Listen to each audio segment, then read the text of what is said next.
Mi alma tiene sed de Dios.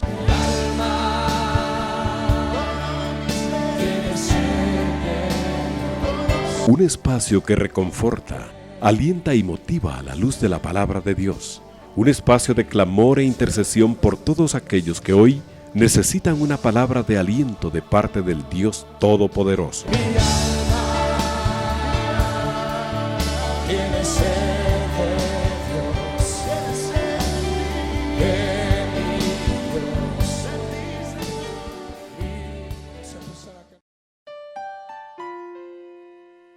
Hola, buenas noches queridos hermanos. Estamos nuevamente aquí en su radio o en la plataforma que usted pueda usar para que nuevamente recorramos el libro de los Hechos, porque nos enseña muchas cosas que para nosotros son necesarias ahora, como lo fueron en ese tiempo.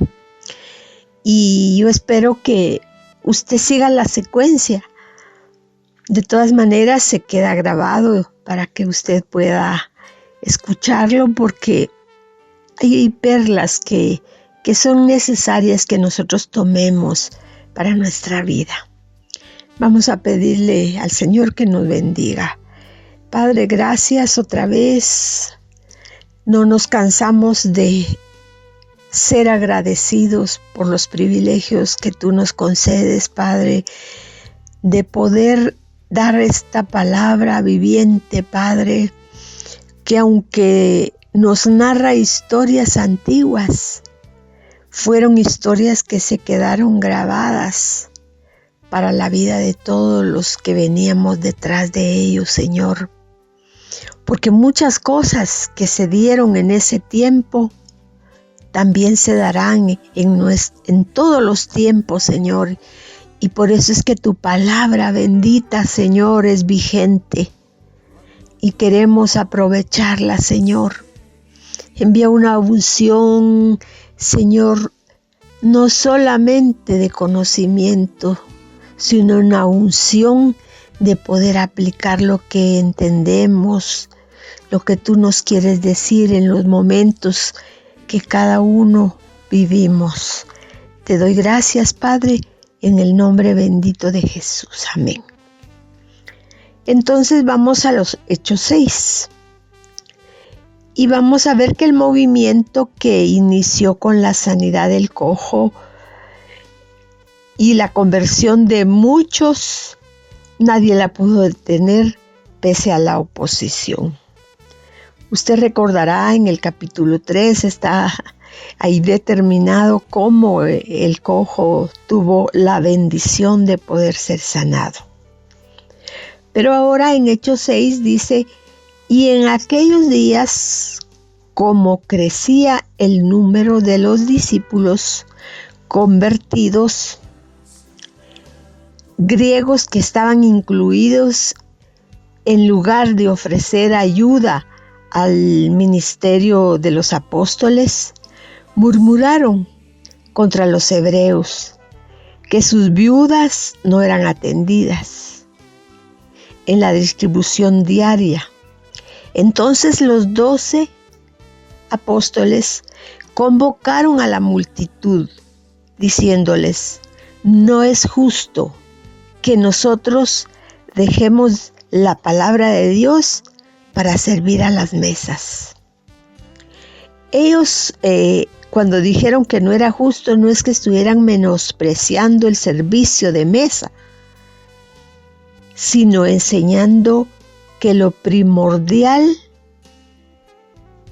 es no descuidar la enseñanza, porque la enseñanza madura al pueblo, da conocimiento para que nosotros no seamos engañados.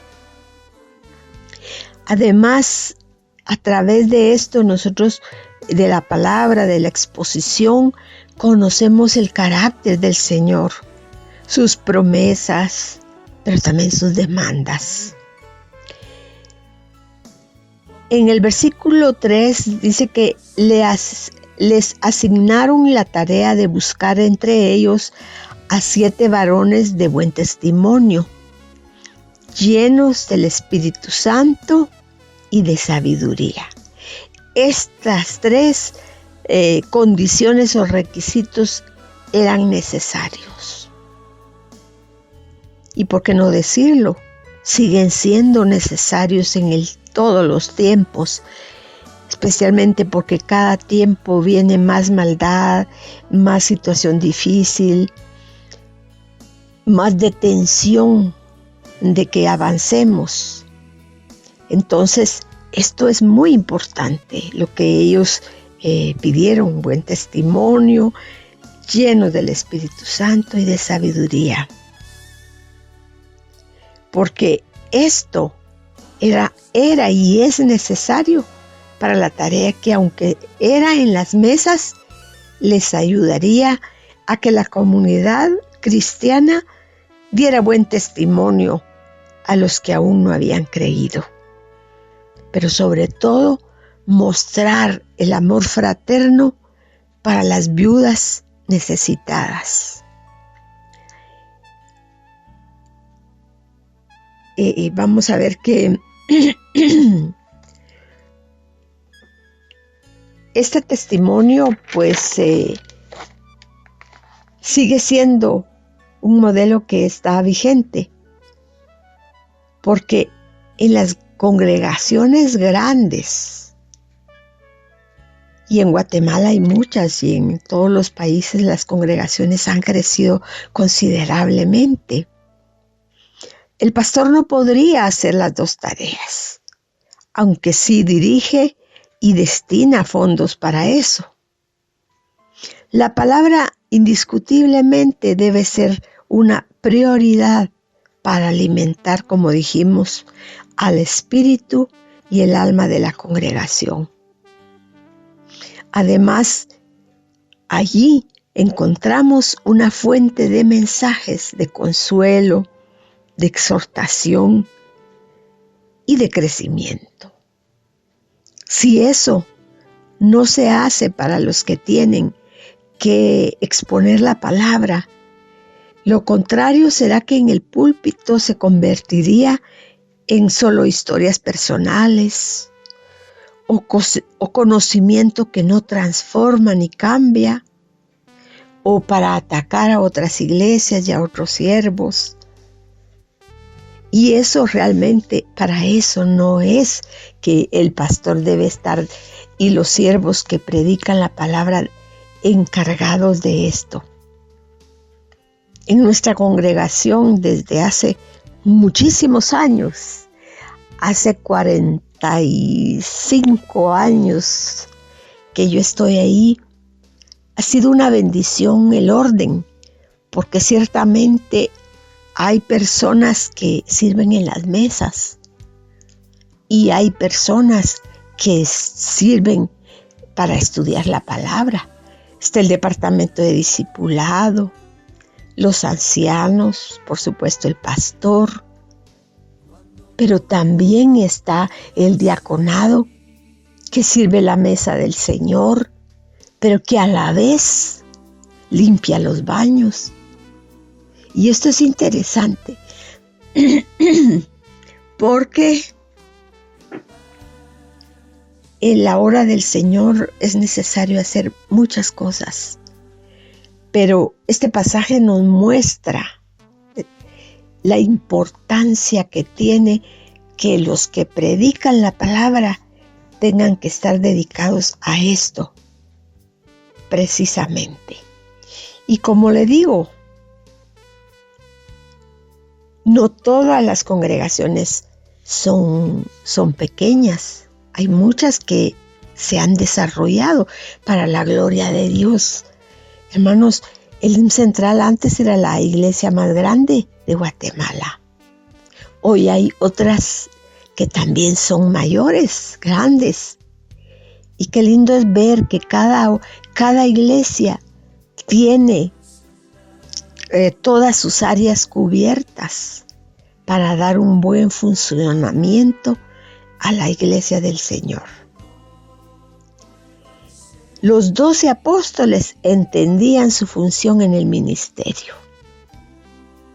No se creían el hombre orquesta que tenía que estar en todo, porque no se puede. Sí hay que coordinar, eso sí es indispensable. Pero ellos tomaron este ejemplo de buscar a causa de la queja y la murmuración. Ellos no se pusieron a la defensiva, a decir a esta gente cómo murmura, cómo critica, sino buscaron soluciones. Porque eso es lo que la sabiduría hace en el ministro cuando se presentan situaciones difíciles.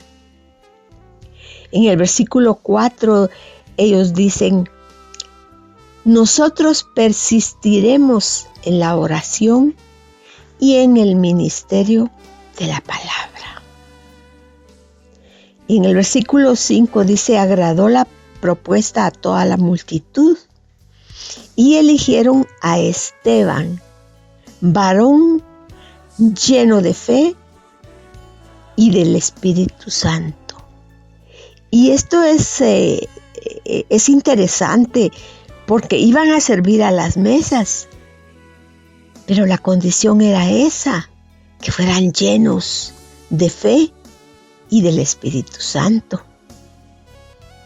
Y aquí al primero que eligen es a Esteban, que dice que cumplía con los requisitos, lleno de fe y del Espíritu Santo.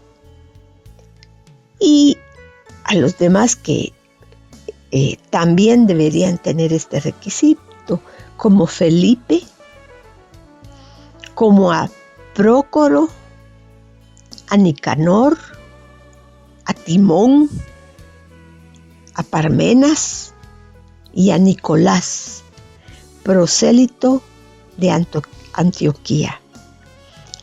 A ellos no vemos una carta de Felipe, de Prócoro, de Nicanor, no la vemos, pero fueron los dirigentes iniciales como diáconos que continuaron la labor que los discípulos hacían.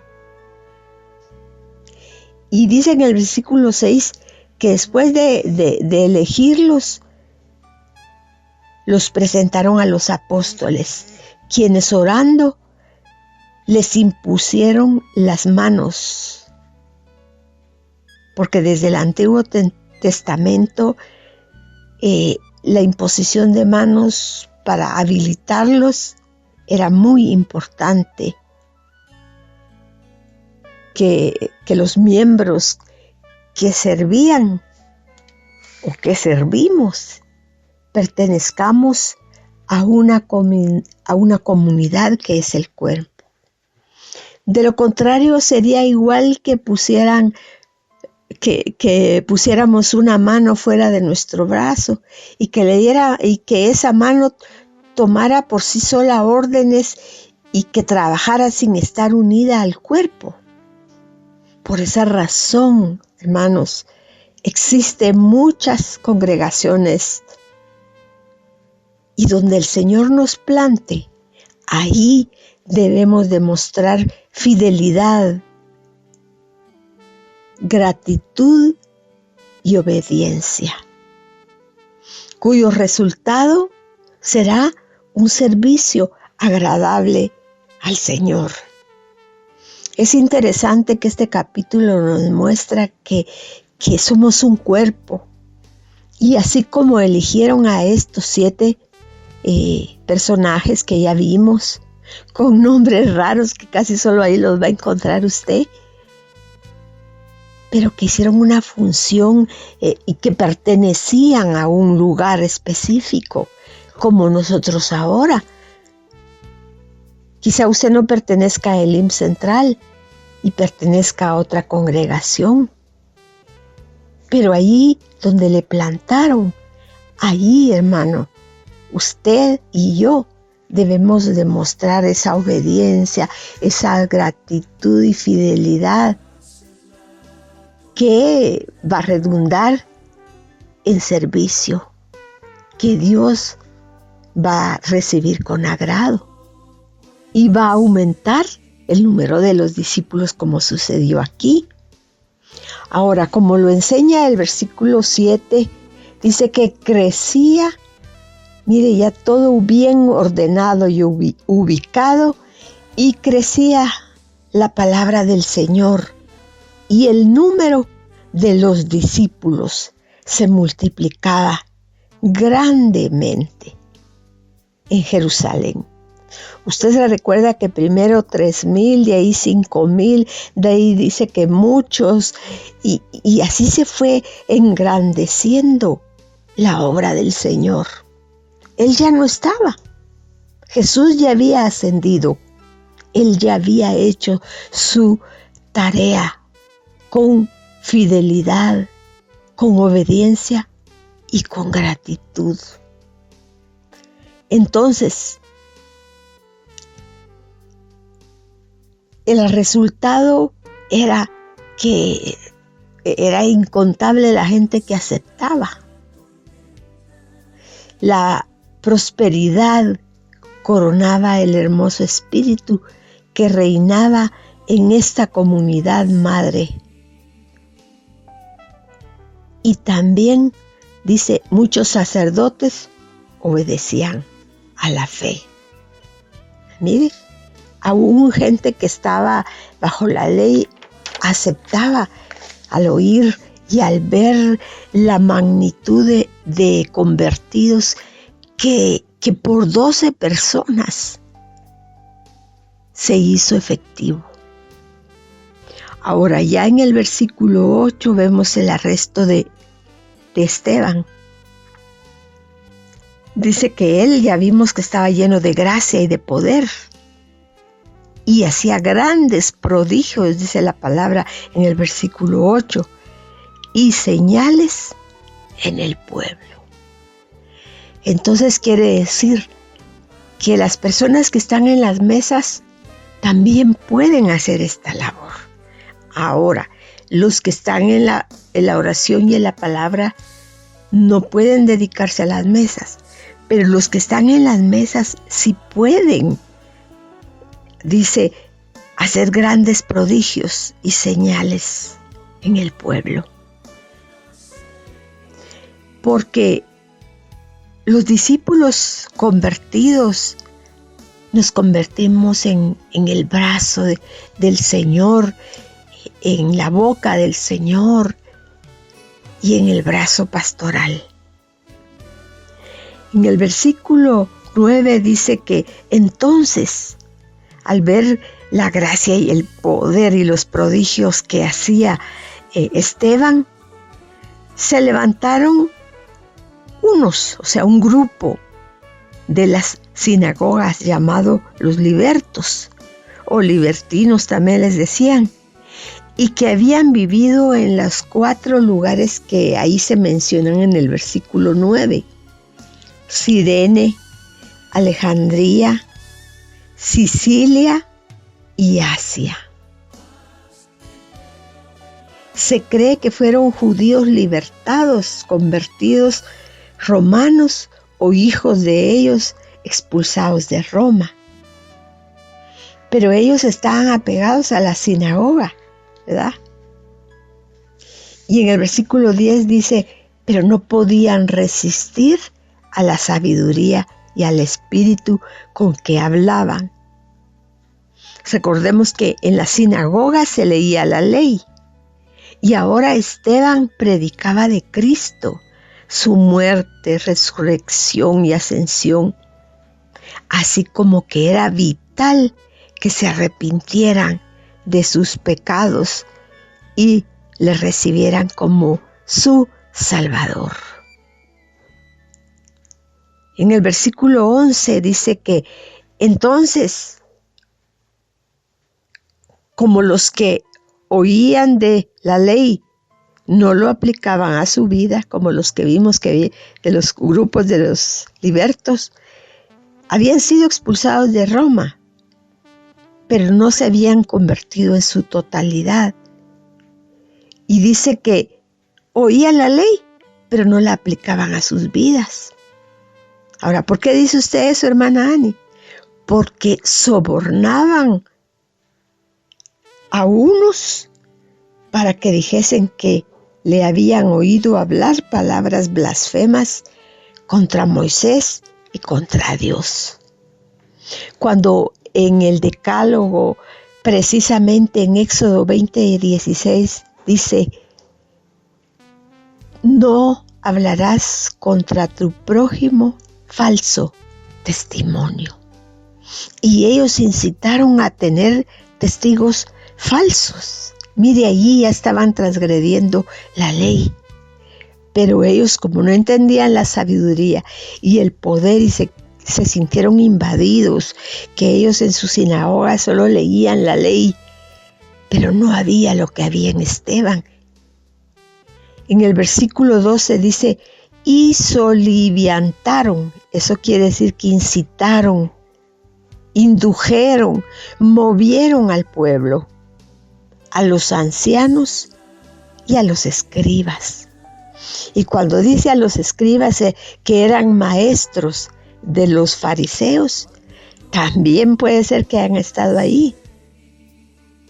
Y yo pienso, desde ese tiempo ya se ven los bloqueos que ahora vemos.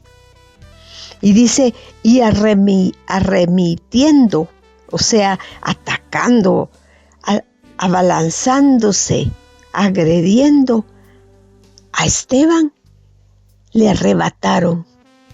Y al decirle arrebataron, quiere decir que él estaba en un grupo hablando del Señor. Y como le pasó a Pedro, lo trajeron al concilio para ponerlo en evidencia de que si realmente él estaba violando la ley de Moisés. En el versículo 13 y dice: y pusieron testigos falsos que decían: este hombre no cesa de hablar palabras blasfemas contra este lugar santo y contra la ley. Porque el lugar santo para ellos eran las sinagogas, ¿verdad? Y el templo.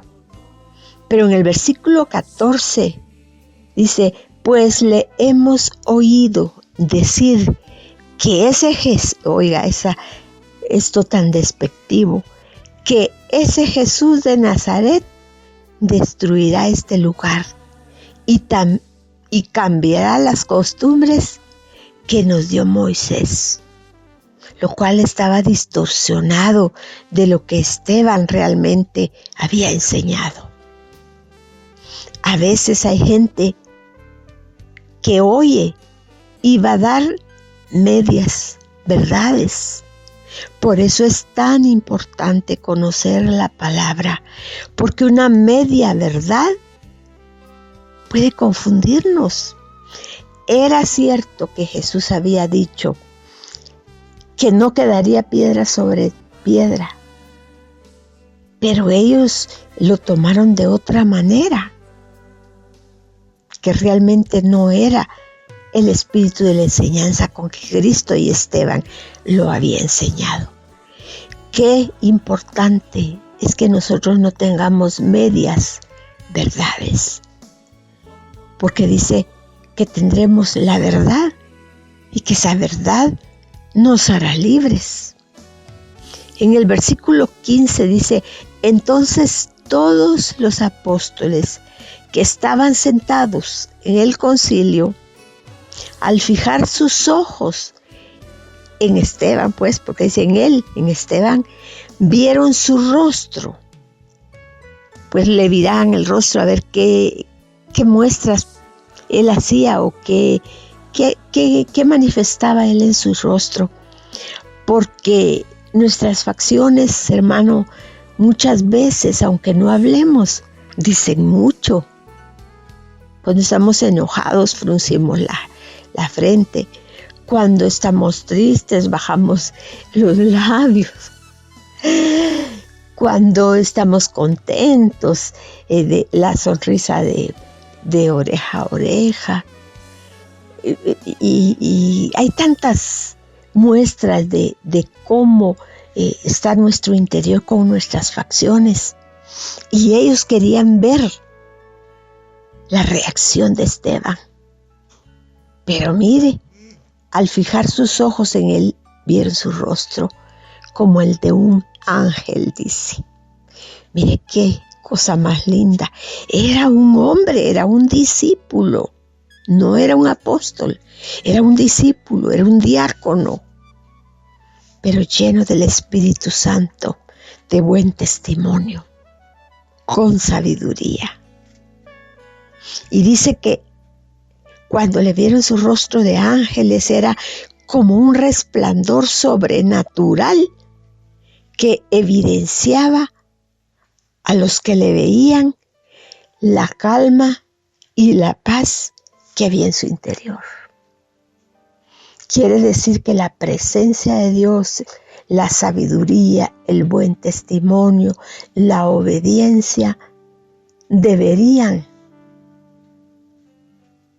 hacer que nuestras facciones, cuando la gente nos mire, vean que dentro de nosotros hay una calma interior.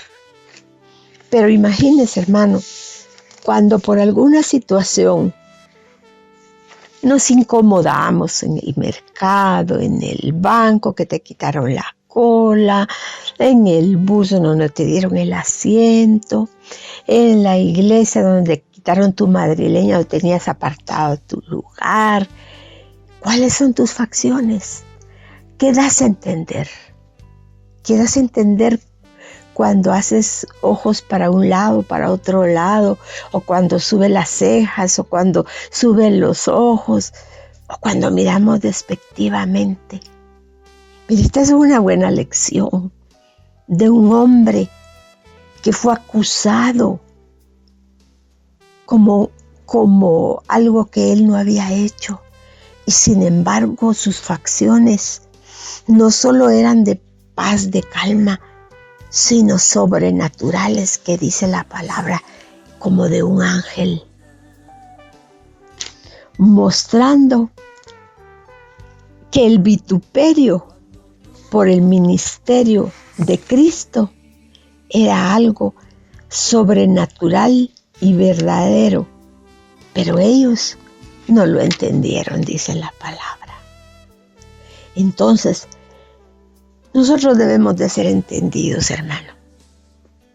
Hay un refrán que dice que el entendido a señas, ¿verdad? Entonces, hay muchos refranes que no son bíblicos, pero dicen verdades.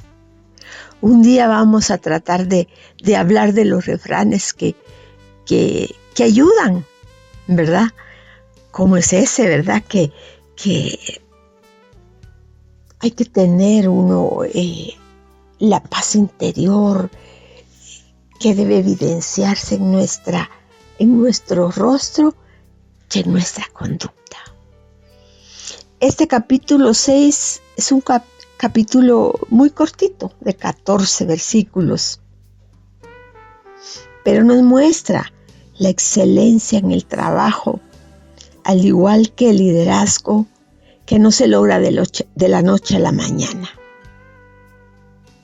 Porque el pueblo crecía y a ellos no se daban abasto. Solo se obtiene a través de un esfuerzo persistente, de un compromiso serio. Todo trabajo propone éxito y recompensa, pero también hay que pagar un precio. Y ellos lo pagaron, Esteban lo pagó. No se escucha de lo demás, pero hicieron su tarea. Porque si no, no estuviéramos todavía nosotros, ¿verdad? Aún el verdadero liderazgo, aún cuando sea practicado por una persona madura y emocionalmente estable, se va a enfrentar a la crítica, a la fatiga, al rechazo, a la soledad, a decisiones desagradables, a ser buenos mayordomos y distribuir bien el tiempo. Y algo muy importante, identificarse con la comunidad o con el grupo con el que está trabajando. No creamos que solo nosotros podemos hacer la obra de Dios y que no hay otro como nosotros, ¿verdad? Debemos saber que hay otros, que hay que enseñarles con el ejemplo. Porque un día uno se retira, hermano. Tal vez del ministerio visto, mas no de la presencia del Señor. Pero qué lindo es que nosotros dejemos un legado de que hubo crítica en nuestro ministerio, que hubo fatiga, que hubo soledad, que hubieron decisiones desagradables, tiempos tristes cuando hermanos que trabajan con uno han partido, personas que se cambian de congregación, todo eso carga tristeza. Pero nosotros también debemos de centrarnos que somos un cuerpo y cada uno tiene que hacer una labor. Como dijimos, ¿verdad? La mano no puede hacer sola un trabajo si no está adherida al cuerpo. Imagínese usted una mano sola picando tomate o una mano sola poniendo ladrillos sin un cuerpo. Y eso nos enseña a nosotros que no necesitamos todos. Cada uno de nosotros, hermano, tenemos dentro del cuerpo de Cristo, según el don que nos ha sido dado, un lugar. Y eso usted lo encuentra en Romanos 12, del 4 al 8. Y como estamos resumiendo el tema, los requisitos que buscaron los varones que escogieron fueron ordenados mediante la imposición de manos. Porque la imposición de manos es una de las doctrinas que nosotros tenemos. Porque eso da una transferencia de autoridad. No que usted navega solo, porque llega un día en que uno se puede hundir. Y transferencia de responsabilidad. Nuestro pastor nos dice, nos menciona mucho la responsabilidad que cada uno de nosotros tiene ante lo que le ha sido encomendado. Y lo necesario que 1 Timoteo 3 del 8 al 11 pide y sigue pidiendo un buen testimonio, honestos, sin doblez. Y esto quiere decir que un día contento y un día enojado, no dados al vino, no codiciosos de ganancias deshonestas y guardando la fe con limpia conciencia. No una fe que me traiga beneficios solamente a mí y que miren los demás cómo les va. No, con limpia conciencia. Llenos del Espíritu Santo, porque el Espíritu Santo nos da los lineamientos y la perspectiva de Dios. Por eso Hechos en sus primeros capítulos hace mucho énfasis a ser llenos del Espíritu Santo. Llenos de sabiduría, porque la sabiduría es el aspecto práctico que nos permite resolver problemas cuando llegan a nosotros, ¿verdad? Cada caso es diferente. Uno tiene que ser guiado por el Señor, porque cuando alguien se queja de otra persona, pues uno podría ganarse la confianza de esa persona diciéndole que tiene razón y podría ser que la tenga. Pero tal vez está hablando en contra de la autoridad y nuestro consejo sabio debe de ser ubicarle en el lugar, esperar el tiempo en el cual su problema sea resuelto. porque si no nos volvemos también consejeros para oír quejas y hacer más grandes los problemas. Es necesaria la sabiduría en todas las áreas de nuestra vida, ¿no? En el matrimonio, con los hijos, en el negocio, en las finanzas y por supuesto en la obra del Señor, ¿verdad? En el trato con el grupo que uno tenga. Cada uno de nosotros tenemos un carácter, una personalidad. Cada uno estamos luchando con nuestros traumas. Imagínense si Esteban hubiera sido un hombre traumado porque lo rechazaron de niño o le levantaron falsos testimonios. Cuando llegó este tiempo, ¿qué hubiera hecho él? Se hubiera derrumbado. Y quizás sí lo tuvo, porque nadie se escapa de los traumas y de las situaciones difíciles. Pero la diferencia es la llenura, la obediencia y el conocimiento. Que lo hizo, que aunque vino el vituperio, él pudo salir adelante.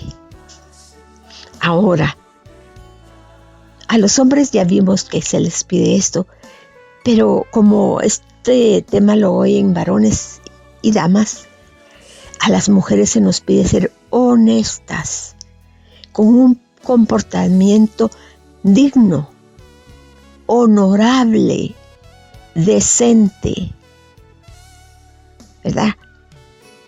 No calumniadoras, dice, porque si no caeríamos en hacer falsos testimonios. Sabias.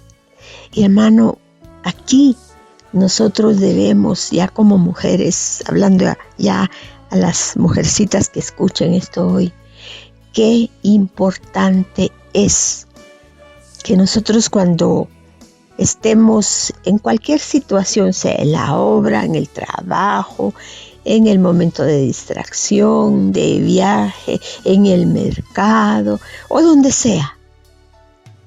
Si su esposo dice una cosa y no tiene la razón, usted debe ser sabia y no rebatirle delante de la gente, porque la hace inferior a él y a usted la hace insensata. Con sabiduría, dice, se edifica la casa. Y nosotros, las mujeres, somos las que edificamos, porque dice que la mujer sabia edifica. Nosotros no podemos estar contradiciendo lo que nuestro esposo está diciendo delante de los demás, porque ponemos en evidencia que entonces el liderazgo, nosotros somos los que mandamos y que él tiene que hacer lo que nosotros decimos. Y eso es mal testimonio. También dice que tenemos que ser fieles en todo. Y de último vimos el arresto de Esteban. Por ser lleno de gracia y de poder, hacía prodigios y señales en el pueblo. Y se levantaron los ex esclavos de las sinagogas para poner testigos falsos que nunca van a estar conformes con que le sirvamos al Señor con verdad, con justicia. Siempre se van a levantar obstáculos contra los discípulos del Señor. Y nosotros debemos de entender esto. Así es de que aquí le dejo este estudio que pues nos enseña tantas cosas que debemos de aprender. Tome la perla que le va a adornar su collar esta noche, hermano. Yo ya tomé las mías, porque son varias, ¿verdad? Son varias las que tengo que ponerle a mi collar, ¿verdad?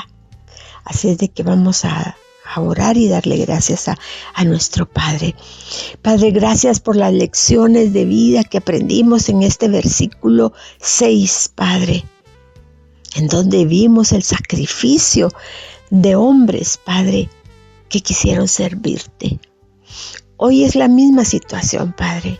Las congregaciones han crecido considerablemente por la gracia tuya, Señor. por la palabra que se ha dado.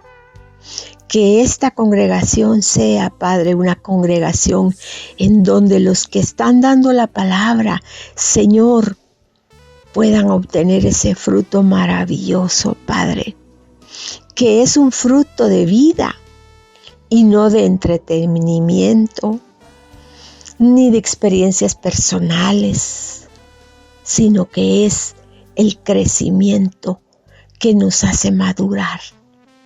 Te doy gracias, Padre, por todo lo que aquí aprendimos. Bendícenos en el lugar donde tú nos has plantado para hacer una columna, para hacer un lugar que cabal cuando el templo espiritual sea levantado, casemos en el lugar que nos corresponde. Yo te doy gracias, Padre, en el nombre de Jesús. Amén y amén. Ani de Trejo siempre le bendice. Hasta la próxima. Amén.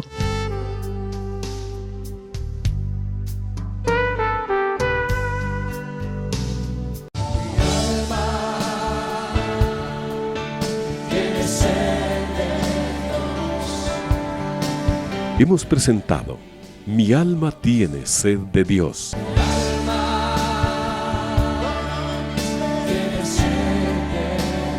Te invitamos a escuchar nuestra próxima audición cuando nuevamente estaremos delante del Señor exclamando: